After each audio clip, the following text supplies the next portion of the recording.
जैसन सोचले रहनी वैसन पियावा।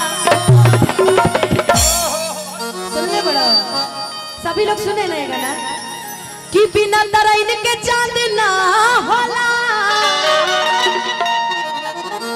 कि बिना तरैन के चांद ना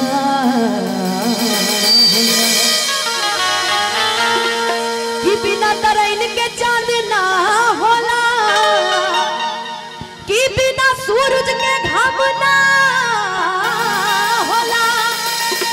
प्रेमी भला ही पुरान हो जाले भैया, प्रेम का बहु पुरान ना होला। कैसे कि ऐसे चंदन भैया के एगो लड़की से लव हो गइल बा। लड़की से तो मनो का लड़का से होला ना पाड़ा से। पाड़ा से ऐसे एगो चंदन भैया के एगो लड़की से लव हो गइल बा। वो लव इतना ज्यादा हो गइल बा कि चंदन भैया कहता है कि सुनो बोलो कि लूटी गई यारी में अब प्रेम के बीमारी में,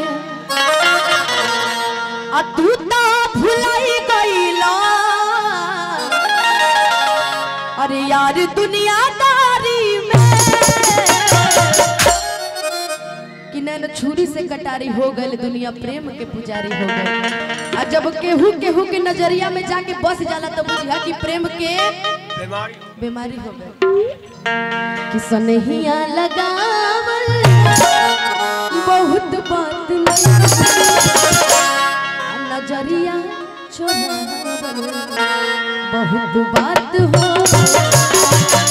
लेकिन आई हम चाहेम कि तनी एक दू जने के तनी भेजी।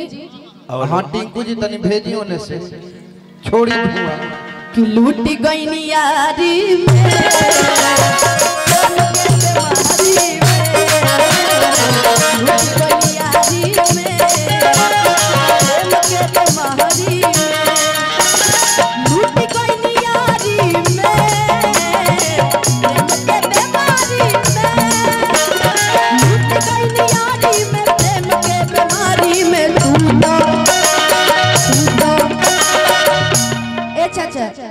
तू तो भुलाई गईला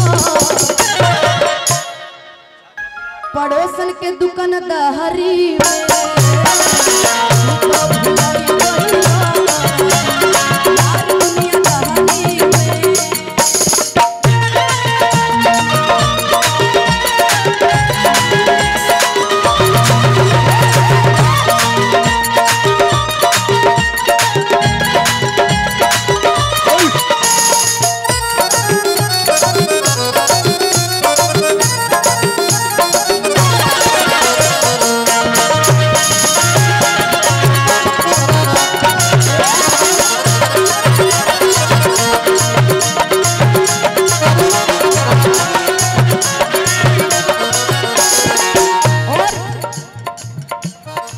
ये शोखिया ये बाकपन जो तुझ में है कहीं नहीं, लोग जीतने का फन तुझ में है कहीं नहीं। और सुनिएगा मैं तेरी आंखों में पा गया दो जहां। अच्छा केकरी आंखों में तू जहां मिलता, मैं तेरी आंखों में पा गया दो जहां। मेरी बहरा जब तुझे मालूम नहीं, तू अभी तक है हंसी और मैं जबान तुझे कुर्बान मेरी जान। मेरी बहरा जब तुझे मालूम नहीं, तू अभी तक है हंसी और मैं जबान तुझे कुर्बान मेरी जान।